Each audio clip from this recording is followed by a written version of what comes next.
At nights, when we look up at the moon, it's full and bright. Sometimes it's just a sliver of light. These changing appearances are the phases of the moon. The moon goes through 8 different phases as it orbits the Earth. A full moon occurs when the moon appears as a perfect circle in the sky. Because the entire side of the moon that faces Earth is illuminated by the sun's light, we see it as a perfect sphere. When can you see the July full moon?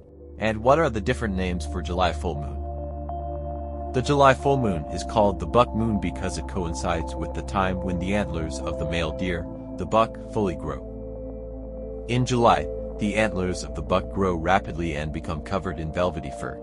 The name originated with Native Americans and was adopted by settlers.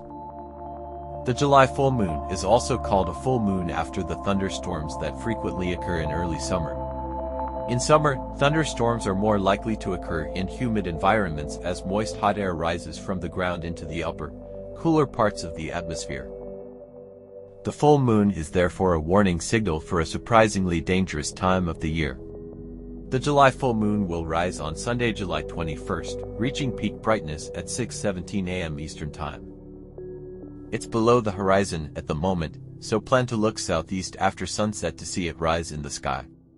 The moon is 180 degrees from the sun, which means it's most likely to be fully illuminated by the sun from our perspective. Although the sun, Earth, and moon are in a straight line, they rarely form a perfect line because the moon's orbit isn't exactly on the same plane as the Earth's orbit around the sun. Most of the time, the full moon isn't completely full. We always see the same side of the moon, but the moon's rotation leaves parts of the moon in shadow.